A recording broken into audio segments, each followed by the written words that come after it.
Salut tout le monde, j'espère que vous allez bien. Aujourd'hui, ça va être une vidéo assez courte, je pense, puisque je voudrais revenir sur la dernière vidéo. Je me suis rendu compte après coup que j'avais survolé un passage, alors qu'il est quand même assez important. Du coup, aujourd'hui, je reviens dessus et je vais vous expliquer pas à pas comment j'ai fait au niveau de la libération émotionnelle, puisque je reste persuadée que ça m'a aidé sur ces dernières semaines. En tout cas, ça a grandement contribué au dernier déblocage que j'ai eu, aux émotions qui sont remontées, qui ont été en partie libérées, aux messages canalisés, etc.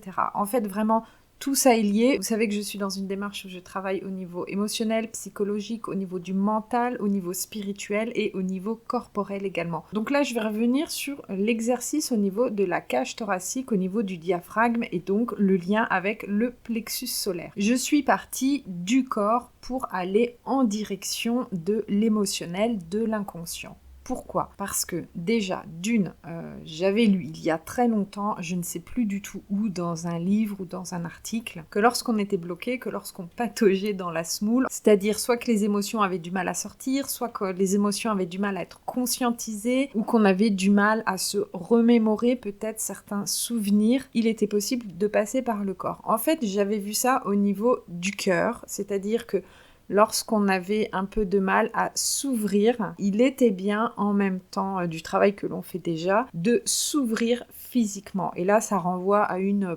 posture de yoga. En tout cas, voilà, il fallait ouvrir également au niveau donc du haut du corps et au niveau du cœur. J'ai également constaté que j'étais essentiellement dans le mental ces derniers temps, essentiellement dans le travail déjà avec la thérapie que je suis avec ma psy. Je cherche à me comprendre, à comprendre mes blocages, à comprendre pourquoi telle émotion et pas une autre. Et donc tout simplement, je me suis dit, je suis trop au niveau de là-haut, enfin de là-haut plutôt de là-dedans, et il va falloir redescendre au niveau du corps et donc au niveau vibratoire aussi. Alors, je me suis posée au calme et j'ai fait un scan corporel pour voir où se situent les blocages au niveau physique, où se situent les tensions. Dans mon cas, j'ai senti très rapidement que c'était au niveau de mon diaphragme, c'est-à-dire que je sentais que c'était noué, serré, voire même une sorte de poids. C'est à ce niveau que se situe le troisième chakra, celui du plexus solaire, qui est relié donc aux organes qui englobent le diaphragme,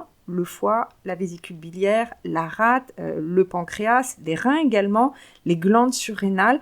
En fait, c'est le chakra qui régit le plus d'organes différents et ce sont des organes majoritairement de filtration des toxines. Ensuite, chaque organe est associé à une émotion comme la peur, la colère, la panique également. D'ailleurs, sur la panique, je suis en train de vous préparer une vidéo qui sortira prochainement. Je pense même que ça sera la prochaine. Je suis en train de la filmer un peu tous les jours.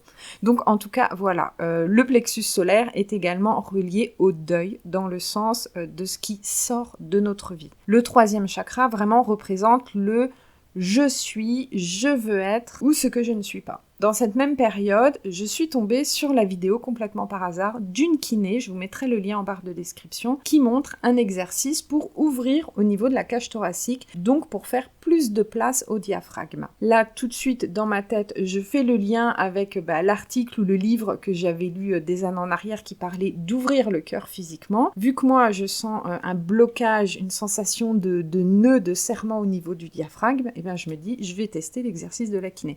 Sachant que la kiné, elle, c'est uniquement d'un point de vue physique. Il n'y a pas du tout de notion de spiritualité ou de travail sur les émotions. Alors, l'exercice consiste à placer ses doigts sous les dernières côtes. Je ne vais pas vous le montrer, vraiment, ceux qui sont intéressés, je vous invite à aller voir la vidéo. Donc, on place ses doigts sous les dernières côtes, on inspire, et on expire. Je rappelle quand même que je ne suis ni médecin ni kiné, donc c'est vraiment à chacun de savoir s'il peut faire cet exercice sans danger, sans se faire plus de mal ou sans se blesser. À l'expire, je dirais que c'est quand même un peu douloureux, et surtout les premières fois. Donc on fait gaffe. Je fais cet exercice généralement après mon yoga et je me place debout et juste avant, donc moi je rajoute ma touche perso, à voix haute, je pose une intention ou plutôt une autorisation. Je m'adresse à mon corps physique et je lui dis que je l'autorise, voire même que je lui ordonne de libérer tout ce qui a besoin d'être libéré. Et je le formule vraiment en pleine conscience, en le vivant, en le ressentant intérieurement et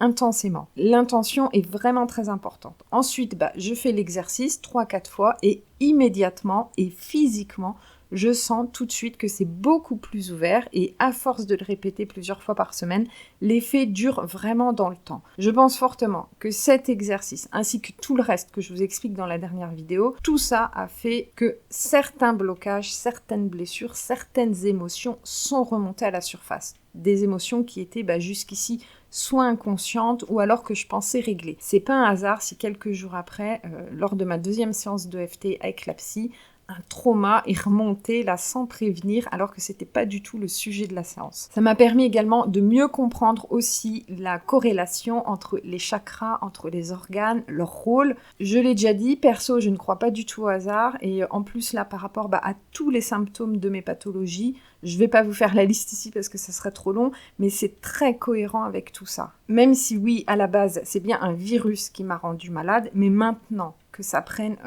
d'aussi grandes proportions et que mon corps galère à ce point à se rééquilibrer, pour moi, il y a quelque chose en plus derrière. En tout cas, c'est mon avis et je peux l'aider. En tout cas, c'est ce que je fais en travaillant sur d'autres plans qui, pour moi, incluent autre chose que le côté physique, que le côté médical traditionnel. Voilà, j'avais vraiment envie de revenir pourquoi j'ai cherché à ouvrir au niveau de la cage thoracique, pourquoi j'ai cherché à ouvrir au niveau du diaphragme, quel était le rapport que je faisais avec les émotions. En fait, dans ces dernières semaines, c'est le premier exercice, la première méthode que j'ai commencé à appliquer.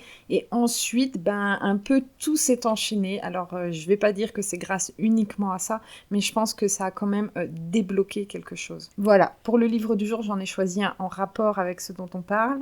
Voyage au-delà de mon cerveau, du docteur Taylor. Alors, je vais vous lire quand même vite fait un bout du résumé derrière parce que vous allez comprendre. C'est une neuroanatomiste affiliée à l'université de l'Indiana, en tout cas à l'époque où elle a écrit le livre. Elle était également porte-parole de la Banque des cerveaux de Harvard. Et en 2008, elle a été également élue par le magazine Time comme faisant partie des 100 personnes qui ont apporté le plus au monde. Voilà, donc c'est une médecin qui faisait des recherches au niveau de la faculté de Harvard, donc c'est pas n'importe quoi, et qui était dans le domaine de la neurologie. À 37 ans, elle va être victime d'un AVC, elle va être totalement consciente durant tout le processus de l'AVC et ça va opérer des changements assez dingues, assez incroyables au niveau de son cerveau, au niveau de ses perceptions également. C'est un livre qui date de 2006, c'est un des tout premiers livres moi qui m'a captivée et qui m'a fait me dire oui, effectivement, on est loin de tout savoir et certainement qu'il existe autre chose de beaucoup plus grand.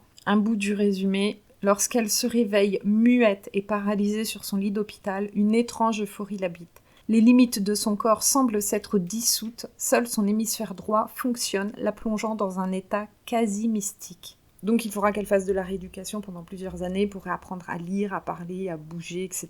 Et là, je me suis permise de choisir un extrait. Mon hémorragie, en entravant le fonctionnement de mon hémisphère gauche, m'a libérée de ma tendance à décortiquer puis cataloguer tout ce qui m'entourait. La moitié gauche de mon cerveau a cessé d'inhiber la droite et mon esprit s'est laissé gagner par la quiétude. Fini le flot continu de renseignements que mon esprit décomposait en passé, présent et avenir. La faculté de juger de mon hémisphère gauche s'est mise en veilleuse. Un sentiment de tranquillité, de paix, de sécurité, d'euphorie et même d'omniscience m'a envahi. Ma conscience en éveil se sentait rattachée à une sorte de flux cosmique. Tout se confondait dans mon champ de vision, dont le moindre pixel irradiait d'énergie. Impossible de distinguer les limites entre les objets, ils ne formaient plus qu'un vaste ensemble. En dépit de mon traumatisme neurologique, une incomparable quiétude a envahi mon être tout entier. Quelle joie de fusionner avec l'univers. À l'idée de ne plus pouvoir me considérer comme quelqu'un de normal, un frisson m'a toutefois parcouru. Comment concilier mon appartenance à l'espèce humaine avec mon intuition que chacun de nous possède autant de force vitale que le reste du monde. Comment trouverais-je encore ma place dans la société si la notion de peur ne signifiait plus rien pour moi ? Voilà, ces 2-3 petits extraits, je vais pas vous faire tout le livre, je l'ai trouvé super intéressant. La preuve, s'il est encore dans ma bibliothèque, parce que je suis loin de garder tous les livres, celui-là je le garde parce que, ouais, il m'a quand même pas mal marqué. Bon, bah je vous laisse ici. La semaine prochaine, c'est pas dit qu'il y ait une vidéo puisque j'ai pas mal de choses de prévues de mon côté. Donc si je n'ai pas le temps d'enregistrer, eh bien on se retrouve dans 15 jours de toute façon. D'ici là, prenez soin de vous, c'est très très important et à bientôt. Ciao ciao.